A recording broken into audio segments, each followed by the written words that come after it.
በአርሲ እገታ ተፈጽሟል። 3 ልጆች አባት ነው።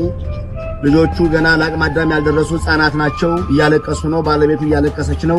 ከኦርቶዶክሳውያን ከአንገታቸው ማተብ የምትበጥሱ እረፉ። ግን ክቡር ጠቅላይ ሚኒስትር እኔ እንደው በትህትና በአኮቴት ነው የማነሳው። ቤተክርስቲያን ህጌ ይከበርልኝ፣ ቀኖኔ ይከበርልኝ፣ መብቴ ይከበርልኝ ብላ ስታነሳ ነው ወይ የሚያነሱት? እሳቸው ጂሃድ ማለት ምንድነው ማለት ክርስቲያኖች ይማሩ ነው። ምናልባት ረዱ የሚለው ነገር ከታዘዝን እስካሁን ምን አቆያቸው አይደል? እሱ እንኳን ምናልባት አልችል ብለን ሊሆን ይችላል። ታዘን አለማድረጋችን እኮ ለምን እስከዛሬ ያቆይ ነው የታዘነውን ሁሉ ስለማላደርግ ነው። እና ሞታችን ዋጋ የሌለበት ያው የምታውቁት ነው። ምንም ብለን መፍትሄ አናመጣም። ምክንያቱም መፍትሄውን እዚህ በፊት ተናግረን የሰማንም ስለሌለ ወንድሜ መሳይና አድማጮችህ ካሁን በፊት ላንተም ያልነገርኩት ለአድማጮችም ያልነገርኩት ጉዳይ አለ። እኛ ኦርቶዶክሳውያን እንዲህ ሙትት ያለ ምን ሆነን ነው? ማን ነው እንዲህ አዚም ያረገብን? ዝም ብለን ጤና ይስጥልኝ የተከበራችሁ ያልሞታችሁና ያልታገታችሁ ኢትዮጵያውያን እንደምን ሰንብታችኋል? ሰላም ጤና ይስጥልኝ። እንዴት አደራችሁ? እንዴት ዋላችሁ? እንዴት አመሻችሁ? አምላካ በቅዱስ እግዚአብሔር ስሙ ዛሬም ዘወትርም የተመሰገነና የተወደሰ ይሁን። በወቅታዊ ነገሮቻችን ተመልሰናል። ዛሬ ሰንበት ነው። እንኳን አደረሳችሁ። ከምስራቅ አርሲ እንጀምር። ከቻላችሁ ይሄን ቪዲዮ ቆራርጣችሁ የተለያየ ማህበራዊ ሚዲያ ላይ ፖስት ማድረግ ትችላላችሁ። ምስራቅ አርሲ ሽርካ ላይ ማለት ነው። በምስራቅ አርሲ ዞን ሽርካ ወረዳ ትናንት ሰኔ 5 ማለትም ከትናንትና በስቲያ ማለት ነው በ2018 ዓ.ም ከቀኑ 10 ሰዓት ጀምሮ በጃዊ ዋጮ ቀበሌ ኦርቶዶክሳውያን ላይ በአራጁ ቡድን ለሁለተኛ ጊዜ ጥቃት ተከፍቶባቸዋል። በዚህም ምክንያት አንድ ሰው ኦርቶዶክሳዊ ሰው ሲገደል 50 የቀንድ ከብቶችም ተዘርፈዋል። የተገደለውም ሰው ደለለኝ ነጋሽ ይባል ነበር። በመንግስት መዋቅራዊ የሚደገፍ ከአልሻባብ ቀጠናዊ ትስስር ያለው ይህ የአራጅ አመጣጡ በአቦ ቤተክርስቲያን አስቀድሰው በረከት በመቋደስ ላይ ያለው ኦርቶዶክሳውያን እንደዚሁ ከዚሁ በፊት በጅምላ ለመጨፍጨፍ ነበር። ምክንያቱም ከዚህ በፊት እዚህ ቦታ ላይ ከፍተኛ አደጋ ተከስቶ ነበር። ነገር ግን እንዳሰበው አልሆነለትም። በመንግስት ኃይል ፈጥኖ ደርሶ እርምጃ መውሰድ ይችል ነበር። ነገር ግን አራጆቹ መውጣታቸውን ሲያረጋግጥ ነው ወደ ስፍራው ያቀናው። ሁለቱም ተናበው ነው የሚሰሩት። በዚህ ቀበሌ ላይ በየካቲት 19 እና የካቲት 20 2018 ዓ.ም በተፈጸመው ጥቃት 29 ኦርቶዶክሳውያን መገደላቸው ይታወቃል። ይህ በእንዲህ እንዳለ ሰኔ 4 ግንቦት 4 ማለት ነው በ09/2018 ዓ.ም በዚህ ወረዳ በሶሌ ዲገዱ ቀበሌ ያሉትን ኦርቶዶክሳውያን ከረፋዱ 4 ሰዓት ጀምሮ እስከ 10 ሰዓት ድረስ ሲታገሉ መከላከያ ከ7 ኪሎ ሜትር ባልበለጠ ርቀት ሶሌ ወይም ቻይና ካምፕ የሚባል ቦታ ላይ ሆነው ይከታተሉ ነበር። የተንቀሳቀሱት አራጁ ወይም ደግሞ የእስላም ታጣቂ ቡድን ከቦታው ለቆ ከሄደ በኋላ 12 ሰዓት አካባቢ ላይ ሄደው ጥቃቱን የፈጸሙበት ቦታ ላይ አልደረሱም። የቀበሌ ግብርና ቢሮ ውስጥ ግቢ ውስጥ ነው የሰፈሩት። ህዝባችን እንዲህ ባለ ስልታዊ ነገር እየተጠቃ ያለው አስቡት። መከላከያ 7 ኪሎ ሜትር ነው ርቀቱ፣ ነገር ግን መሄድ አይፈልግም። ጦርነቱ ካለቀ ውጊያው ካለቀ ወይ ደግሞ ሰው ከተገደለ በኋላ ይመጣል። ከፈለገ ደግሞ ቦታ ላይ አይደርስም። አንደኛው እሱ ነው። ትናንትና በስቲያ የነበረውም እንዲሁ ኦርቶዶክሳውያን ቤተክርስቲያን ለመሳለም በሄዱበት ሰዓት ላይ ጥቃት ለመፈጸም የፈከሩት፣ ነገር ግን እንደምንም ብለው ተከላከሏቸው። እንደዛም ሆኖ ግን የዛን ጊዜ መከላከያው ሊመጣ አልቻለም፣ ወይ ደግሞ ልዩ ኃይሉ ሊመጣ አልቻለም። ሰዎቹ የሚፈልጉትን ነገር ሰው ገለው ከብቱን ነድተው ከሄዱ በኋላ ይመጣሉ። ሆን ተብሎ ባሉ ሰዓት ላይ መምጣት አይፈልጉም። ምክንያቱም ተናበው ኦርቶዶክሳውያን ካለቁ በኋላ ደርሻለሁኝ መጥቻለሁኝ ለማለት ሲሞክረው እንጂ ጦርነቱ ባለ ሰዓት ላይ ሰፊ ሰዓት ጦርነቱ እየተገፋ ባለ ሰዓት ላይ ከ15 እና ከ20 ደቂቃ ባልበለጠ የመኪና መንገድ ላይ ሆነው ነገር ግን ያንን ቦታ መጥተው ማዳን ኦርቶዶክሳውያን መታደግ እየቻሉ አይደለም፣ ወይ ደግሞ አይፈልጉትም። ይህ መሬት ላይ ያለ እውነት ነው። ሌላኛው ጉዳይ ደግሞ ላሳያችሁ። በጣም የኛ ህዝብ በጣም ያለበት ሁኔታ በሚያሳዝን ሁኔታ ትልቅ ግቢ ባየ ቁጥር የሚሳለምና ጸሎት የሚያደርግ ሆኗል። ይህ የምትመለከቱት አህመድያ መስጂድ ነው የሚለው፣ ግን ትልቅ በር ቤተክርስቲያን መስሏቸው ግን ጸሎት እያደረጉ እየተሳለሙ እንደምትመለከቷቸው። ወይ ማንበብ አይችሉም፣ አሊያም ደግሞ ያለንበት ሁኔታ ትልቅ በርስና የምንሳለም ሆነናል። የሚያሳየው ይሄ ነው። እንደምትመለከቱት በአረብኛ አሁን ጭምር የተቀመጠ ስለሆነ ማለት ነው። ለማንኛውም ወደ ወቅታዊ ጉዳዮቻችን እንምጣ። ከመምህር ይንታ ገብረመድህን እንጀምር። እኛ ኦርቶዶክሳውያን እንዲህ ሙትት ያለ ምን ሆነን ነው? ማን ነው እንዲህ አዚም ያረገብን? ዝም ብለን ዝም ምን ነው? ምንድን ነው የነካን? የማይበርደን የማይሞቀን ዝም ያለ ዝም ችልስ ያለ ሰው ይሆን ነው ዝም ምን ነው? እሱ ያሳስባል። በተለይ የነገ ከነገ ወዲያ የታሰቡ የሚሆኑ የሌሎችን ተንኮሎች ስናያቸውና ኦርቶዶክሳውያን ዝምታ ሲታይ ደግሞ ሌላ ችግር ይፈጥራል። የኦርቶዶክሳውያን ዝምታ ግን ምንድነው? ማን ነው ያደነዘዘ? ያ ወኔ የኦርቶዶክሳውያን ወኔ እንኳን ስለ ቤተክርስቲያን እንኳን ስለ ህዝቡ ለሌላው ሀገር የሚተርፍ የነበረው የኦርቶዶክሳዊ ወኔ የት ገባ? ለምንድነው አሁን የሰው እጅን እየጠበቀ ያለው? የሰውን ትእዛዝ እየጠበቀ ያለው ለምንድነው?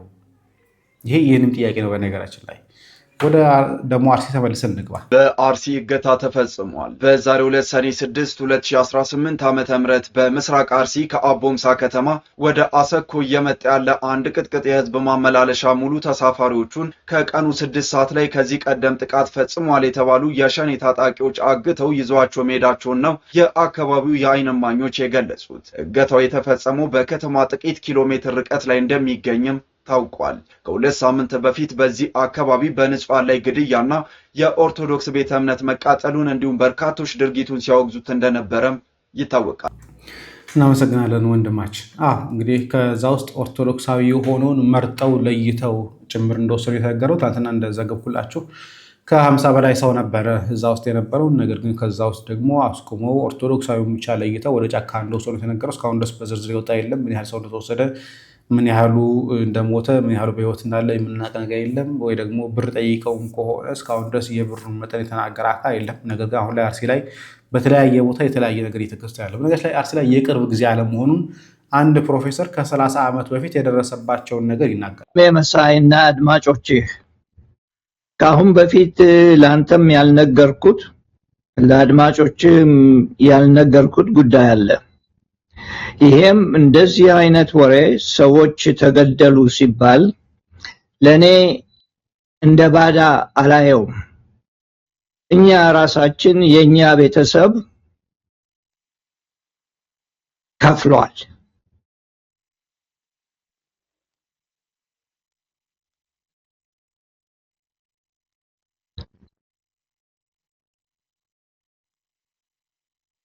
እና የፈሰሰ ደም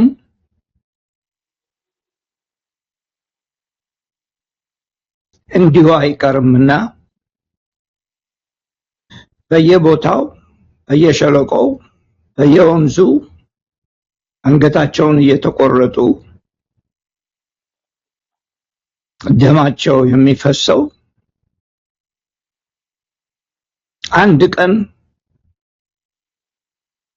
ሁሉም ይገነዘበዋል እቤቱ ሲመጣበት። እና ወንድሜ መሳይ አዲስ አበባም ሆነ በሌላው ክፍለ ሀገር ኢትዮጵያ ውስጥ አርሲም ሆነ ሌላ ቦታ በደኖም ሆነ ደደር ደማቸውን የሚያፈሱ ኢትዮጵያውያን እኔ እንደ ባዳ አላያቸውም።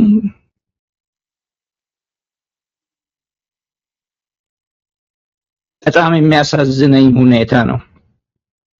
የኢትዮጵያ ሕዝብ በገዛ ሀገሩ ባዳ ሆኗል። ባዳ ብቻ ነው እዚህ አትግባ እዚህ አትምጣ ተብሎ አንገቱ የሚቆረጠው ከሀገር የሚባረረው። ይሄ መንግስት ለ8 ዓመት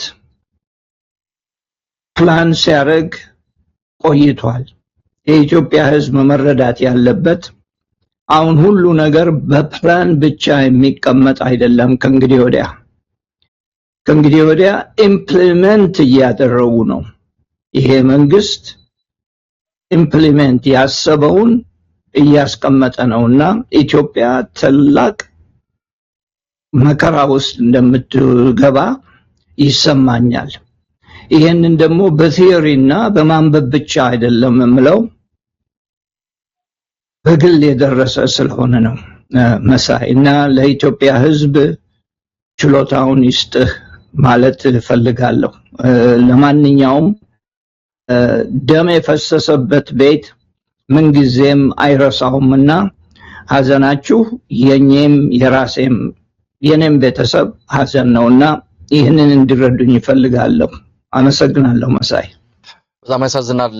እንግዲህ ሁሉም ተሾመ አበበ ያው እርሶም የትውልድ ቦታ ወደዛ ወደ ሐረር አካባቢ እንደሆነ አውቃለሁ። በዛ አካባቢ የኦርቶዶክስ ተዋህዶ የክርስቲያኖች መከራን ስቃይን ከበፊት ጀምሮ የሚያውቁት የሚሰሙት ጉዳይ ነው። በተለይ ኢህአዲግ ስልጣን ከያዘበት ጊዜ ጀምሮ የአማራው ማህበረሰብ የኦርቶዶክስ እምነት ተከታዮች እንደ ቤተክርስቲያን ውስጥ እንደገባች ድመት ያሳደዱ ከፍተኛ ሆነ ግድያና አሰቃቂ ግድያ ነው። ግድያውም እኮ አሟሟትም አንዳንድ ጊዜ ስለዚህ የኦርቶዶክሳውያን ግድያ ያሁን አይደለም። ከዚህ በፊት እንደውም ፋንታን ዋቄ በደንብ አድርገው ሲዘረዝሩ ነበር። ቤተሰባቸው ጭምር የደረሰባቸው ስለሆነ ቆይቷል። ሆን ተብሎ ኦርቶዶክሳውያንን ካደጉበት ከተወለዱበት ቦታ በዘርም በሃይማኖትም እያደረጉ ማጽዳት ከጀመሩ ያሁን ጊዜ አይደለም። አሁን ጩኸቱ ዘመነ ቴክኖሎጂ ሆነና ሁሉም ሰው የሚሰማው ደሙንም የሚያይ ሬሳውንም በትኩሱ የሚያይ ሆነ እንጂ የቆየ ነው። ወንድማችን ጉዳይ አይደለም። 3 ልጆች አባት ነው። ልጆቹ ገና ለአቅመ አዳም ያልደረሱ ህፃናት ናቸው። እያለቀሱ ነው። ባለቤቱ እያለቀሰች ነው። እንደሚታወቀው መጽሐፍ ስሙ ተክለመድን፣ ባለማዊ ስሙ ዮናታን ይትባረክ የሰማዕቷ ልጅ በአዲስ አበባ ሀገረ ስብከት በርታ መድኃኔዓለምን አሰርቶ በአንድ ዓመት ውስጥ ያጠናቀቀ ያስመረቀ በሸገር ከተማ ሀገረ ስብከት የገፈርሳ ደብረ ከዋክብት አቡነ ገብረ መንፈስ ቤተክርስቲያንን በዚህ ደረጃ በዚህ ቁመና ላይ ያደረሰ ከተማ ውስጥ መሬት ገዝቶ ወፍጮ የተከለ ተልኮና አገልግሎቱ ቤተክርስቲያንን ብቻ የሚያደርግ የሚያራምድ ልጃችን ለጥያቄ ተፈልጋለ በሚል ለእስር እንደተዳረገ የሚታወቅ ነው። ስለዚህ ወገኖቻችን በሀገር ውጭም በሀገር ውስጥም የምትገኙ ለወንድማችን ለመንፈሳዊ ልጃችን ለዮናታን ይትባረክ የሰማዕቷ ልጅ ድምፅ ሆናችሁ ካለበት ቦታ ላይ ተለቆ ወደ ነበረበት አገልግሎት እንዲመለስ ወደ ነበረበት ስራ እንዲመለስ ድምፅ እንድትሆኑ እያሳሰብኩ ሌላው እንግዲህ የ3 ልጆች አባት ነው። ልጆቹ ገና ለአቅመ አዳም ያልደረሱ ህፃናት ናቸው። እያለቀሱ ነው። ባለቤቱ እያለቀሰች ነው። የልጁ ተልኮ ቤተክርስቲያንን ማገልገል ማሰራት ነው። 10 ያላነሱ ቤተክርስቲያንን ረድቷል፣ አገልግሏል። እኛም ለዚህ ነገር ምስክሮች ነን ስንል እኔ ላከመረት ማስረቻ መኮንን የገበርሳ አቡነ ገብረ ቤተክርስቲያን አስተዳዳሪ ነኝ።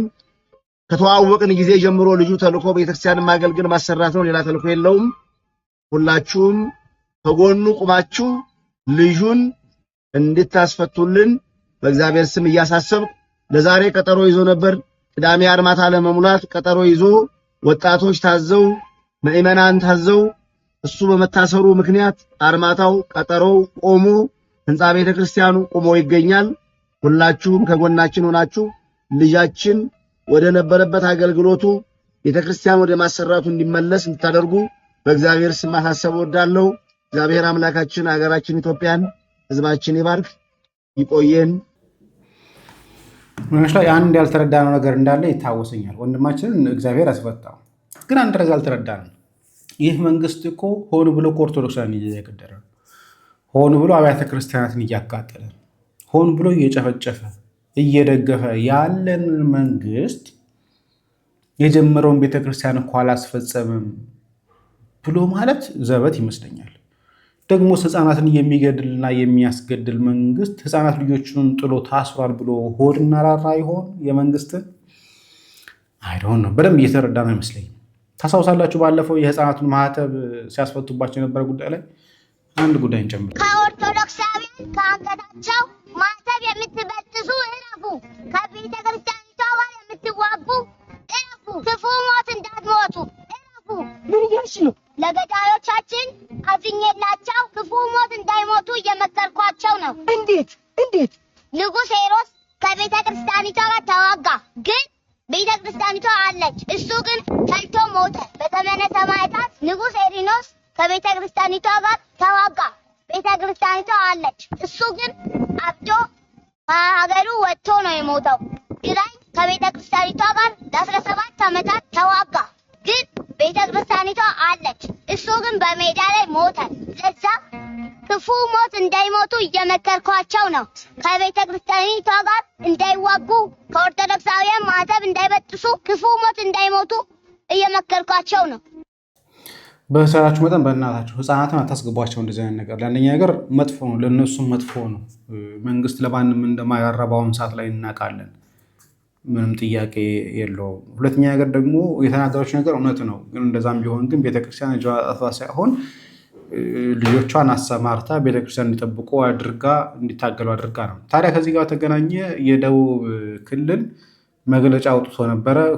ኮሚቴው ተሰባስቦ ሽማግሌ ተሰባስቦ ውሳኔ ወስኖ ነበር። በጣም የተሰራው ስህተት እንደሆነ ማለት ነው። ታዲያ በጣም በሚያስቅ ሁኔታ የከፋ ዞን እስልምና ጉዳዮች ምክር ቤት አንድ መግለጫ ወጣ። ይሄ ነገር እነዛ ህፃናት ማዕተባቸው የበጠሱት በፈቃዳቸው አምነውበት እስልምናን አምነውበት እንደሆነ የሚያስቅ ደብዳቤ ወጣ። እነዛ ህፃናት ስለ መሐመድ አውቀው ስለ አላህ አውቀው ተረድተው እስልምናን ተቀብሉ እያለ በደብዳቤ ይጽፋል። እንዲህ አይነት ማህበረሰብ ጋር አብሮ ለመኖር እየተሞከረ ያለው ወሃቢያ እንዲህ አይነት ቀልድ ነው መቀለድ የሚፈልገው። የ10 ዓመት የ11 ዓመት ህፃናትን ሰብስቦ እስልምናን አውቀው ሰለሙ እያሉ ነው ያሉት በደብዳቤ ማለት ነው። እና ከእንደዚህ አይነት ሰዎች ጋር አብሮ መኖር ራሱ አንዳንዴ በጣም ከባድ ይመስለኛል። ለማንኛውም መምህራችን እንዲያቆራረገ መምህር ዮርዳኖስ ጋር ልምጣ። ቅዱስ ዳዊት እንደተናገረ በመዝሙር 43 እስመ በእንቲአሁ ይቀትሉነ ኩሉ አሚረ፣ ሁልጊዜ ዘወትር ስለ እርሱ ይገድሉናል። ወኮነ ከመ አባግዕ ዘይጠብሑ፣ እንደሚታረዱ ለፋሲካ ለልደት ለእንቁጣጣሽ በግን ያለ ርኅራኄ እየጎተቱ እንዲያርዱት እኛንም እንዲያ እንደበጉ እንደሚታረደው በግ ተቆጠርነ። ንቃ እግዚኦ ለምንት ትነውም፣ አቤቱ ንቃ ለምን ትተኛለህ ይለዋል። አለመርዳቱን መተኛት መርዳቱን መንቃት ብሎ እንዲህ አለ። ግን ወኮነ ከመ አባግዕ ዘይጠብሑ ባለው እንደሚታረዱ በጎች ተቆጠርነ ባለው ከዚያም ከፋነ በሚል አብነት ይተረጉሟል። እንደ ዘመኑ እንደ ጊዜው። ለምን የፋሲካ የልደት በግ የሚታረድ በዋጋ ተገዝቶ ነው፣ ገንዘብ ወጥቶበት። ወገኖቻችን ግን የሚታረዱ በምድር ያለ ዋጋ ነው፣ በሰማይ ግን ዋጋ አላቸው። ስለ ሃይማኖቱ የተገደለ ሁሉም ሰማዕት ነው። በቀናችሁ ሃይማኖት ቆሞ ስለ ሃይማኖቱ ሲል የተገደለ ሰማዕት ነው። ነገር ግን ሳያስቡት ሳያቅዱት እየመጡባቸው ስለሚፈጇቸው እንኖራለን አለን ሲሉ እየመጡ ደግሞ አባቶቻችን የግድያ መረራ ያለው ይላሉ። ያገዳደልም በግ እንኳን ሲታረድ አባቶቻችን ስርዓት አለው። እንዳገኘህ ዶሮም በግም እንዳገኘህ አትረደው። ጸሎት አድርግ፣ ባርክ፣ ነፍሱ ቶሎ እንዲወጣ አድርገው ይላሉ አይደል? ዶሮም በግም ከብትም ስትሰዋ ነፍሱ ቶሎ እንዲወጣ አድርገው። ስቃዩን አታብዛበት። ለምን መጽሐፍ ጻድቅ ሰው ለእንስሳ ይራራል ተብሎ እና ሞታችን ዋጋ የሌለበት ያው የምታውቁት ነው። ምንም ብለን መፍትሄ አናመጣም። ምክንያቱም መፍትሄውን እዚህ በፊት ተናግረን የሰማንም ስለሌለ አሁን ይሄ ነው መፍትሄው ያ ነው መፍትሄው አይደለም። ሐዘኔን ብቻ ነው የምገልጥ። ሐዘነናል፣ ሌላ ነገር ወደ እግዚአብሔር እናመለክታለን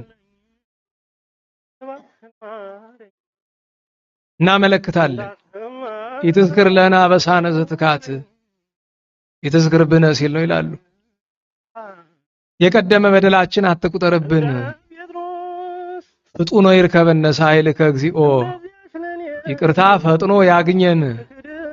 እስመ ተመንደብነ ፈድፋደ፣ መከራ እጅግ አግኝቶናል። እስመ በልዑ ለያዕቆብ፣ እስራኤልን ክርስቲያኑን በልተውታል። ወአማሰኑ ቢሄሩ፣ ሀገሩን አጥፍተውታል። ኋላ ግን መጨረሻ ልመናችን ከአውማአተከ ይሆናል። ቁጣህን እንድፋባቸው። መቼስ ገድለውን አይቀሩ፣ ለነሱም የሚገድል ይልክባቸዋል። ይሄን እናውቃለን እናምናለንም። ለጊዜው ግን መፍትሄ ያለው መፍትሄውን የሚሰራበት ሰው ስለሌለ ወደ መፍትሄው አንሄድም። ስለዚህ ብታረጉትም ባታረጉትም ብናረገውም ባናረገውም ወደ እግዚአብሔር እናልቅስ። እንግዲህ ሌላው ይደክማል፣ ይሰለቻል። በነገራችን ይሰለቻል፣ በጣም መስማቱ ይሰለቻል። ተናግሮ ሰሚ በሌለበት ይሰለቻል። የገዛ ወገናችን መልሶ ለኛ ጠላት። በነገራችሁ ላይ ይሄ ሁሉ መከራ እየደረሰብን ያለ በማንም ጥፋት አይደለም፣ በራሳችን ጥፋት ነው። የሚያሳዝነው ነገር በእኛ በደል ምንም የማያውቁ ወገኖቻችን መከራ ማየታቸው ነው።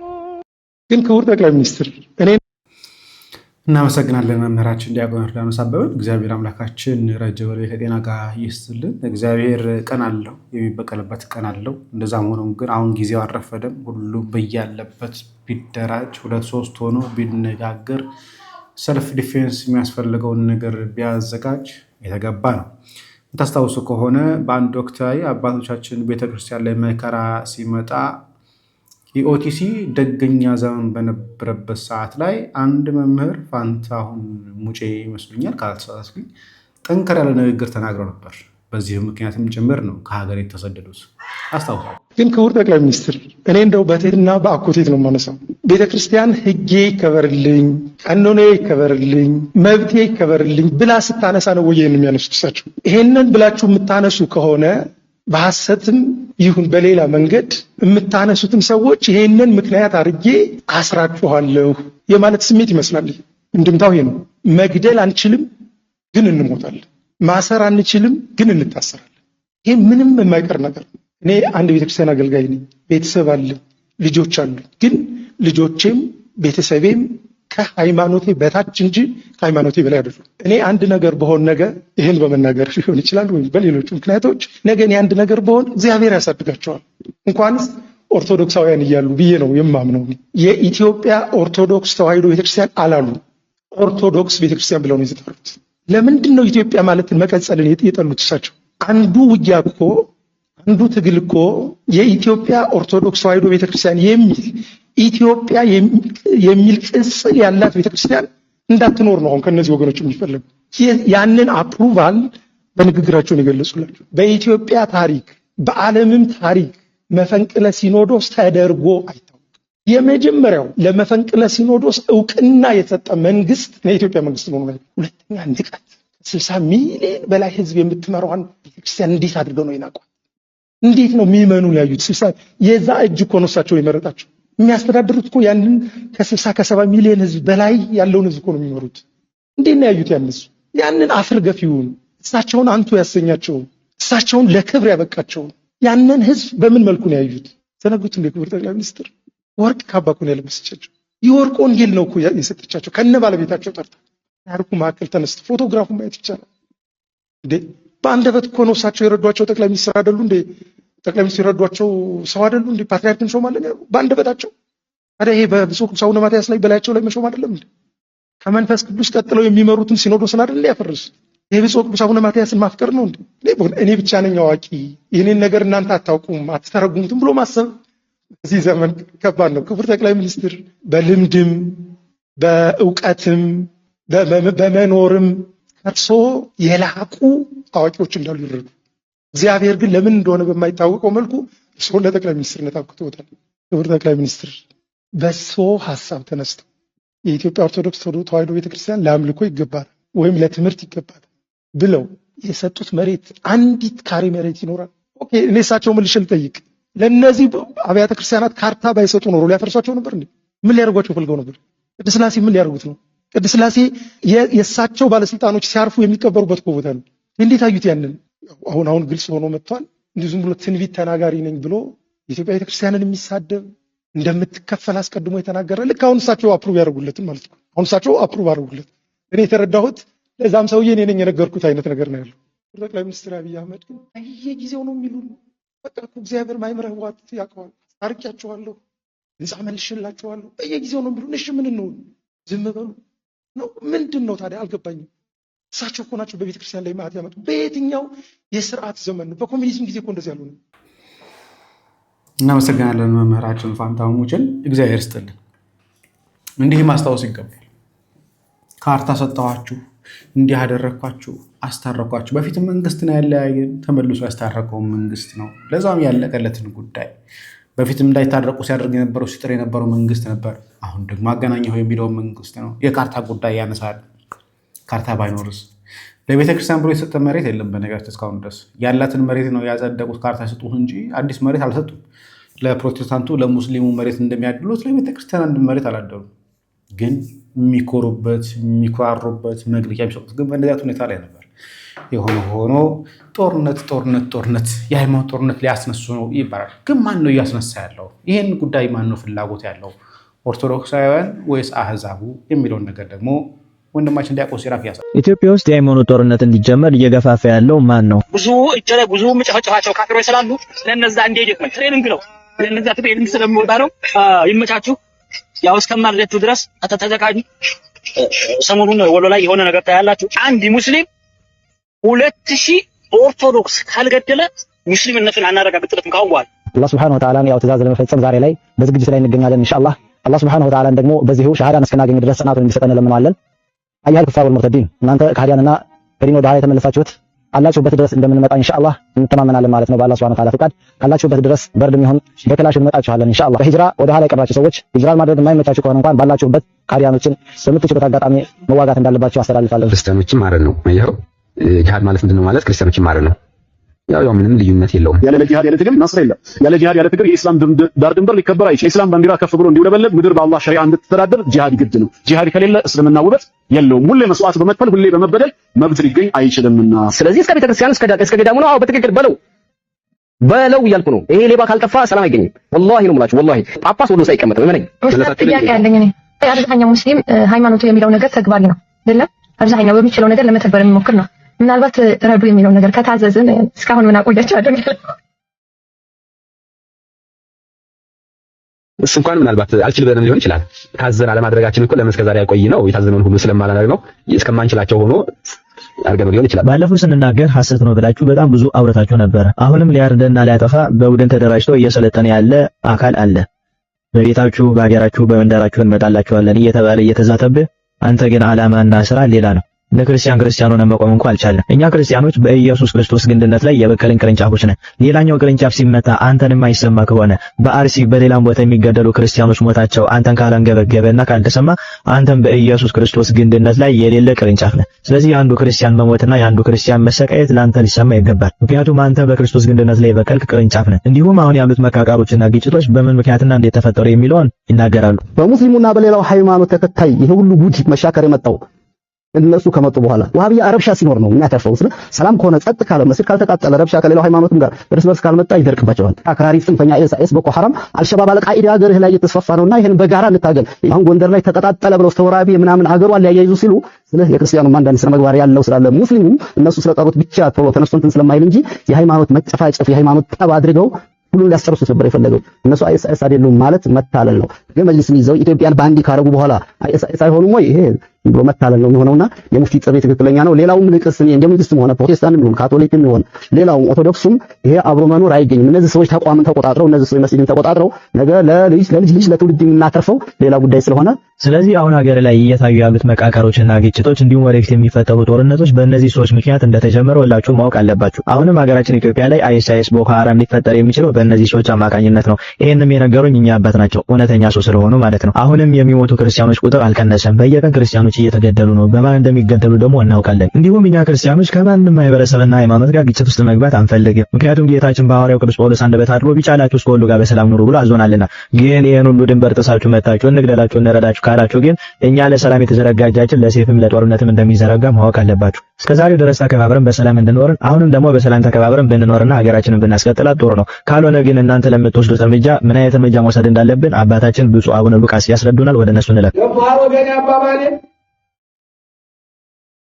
በገጀራ ከመሞት በስለት ከመቆራረጥህ በሳር አህል ዘታተህ ያንተ እንደሆነ የወንድበት ይሰጥሃል።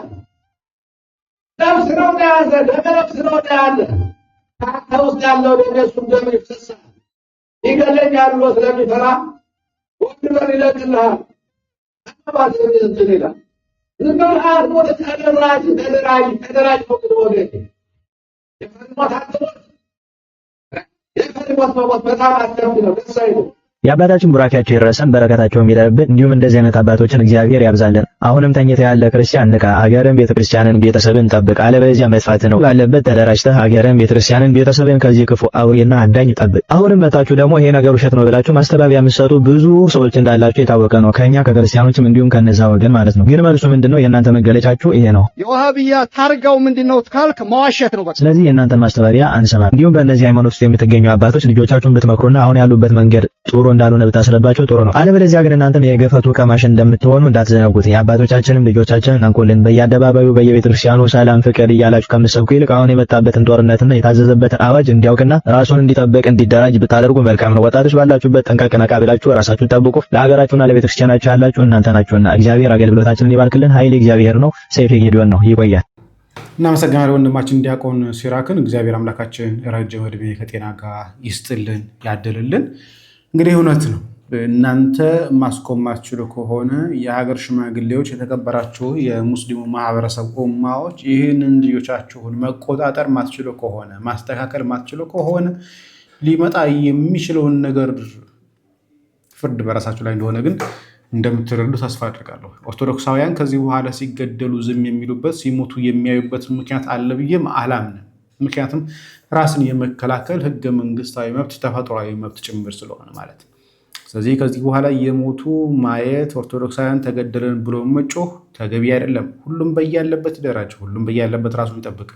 ሁሉም ቤተክርስቲያን ለመጠበቅ ዝግጁ ይሁን። አቅም ያለው ሌሎችን በማገዝ በመደገፍ ራሱን የሚጠብቅበትን የሚችልበትን ነገር ማመቻቸትም ከኦርቶዶክሳውያን ይጠበቃል። ታስታውሳላችሁ፣ ኦርቶዶክሳውያን ላይ የሆነ ነገር ሲመጣ ሀብታሙ አይቀርለትም። ንብረቱ ከመቃጠል ወደኋላ የተረፈበት ምክንያትም የለም። እኔ ሀብታም ስለሆንኩ አይነኩኝም፣ እኔ ባለሀብት ስለሆንኩ አይነኩኝም ብሎ ማሰብም ከባድ ነው። ስለዚህ ኦርቶዶክሳዊ ሆይ ራስህን ለመጠበቅ ተደራጅ። ራስህን ለመጠበቅ መንግስት እናቃለን፣ መንግስት እንደማያተርፈን እናቃለን፣ መንግስት እንደማያስታጥቀን እናቃለን፣ መንግስት ለማትረፍ እንደማይጥርም እናያቃለን። ከቤተ ክህነትም አንጠብቅም። የመንግስት ፍርፋሪ ለቃሚዎች ስለሆኑ አንዳንዶቹ ከቤተ ክህነትም አንጠብቅ። ግን ኦርቶዶክሳዊ ሆይ ራስህን ለመጠበቅ በግራም በቀኝም ብለህ ተደራጅ። ሚዲያ ላይ አትጠብቅ። የሚያደራጅህን ሀሳብ የሚያደራጅህን አደረጃጀት ከሚዲያ መጠበቅህን ተውና ቁጭ ብለህ ተነጋገር። ከወንድምህ ጋር አውጋ፣ ከወንድምህ ጋር ተነጋገር፣ ምከርበት። የዛን ጊዜ መልሱን ታገኘዋለህ ብዬ አስባለሁ። ጊዜ አላብቃ።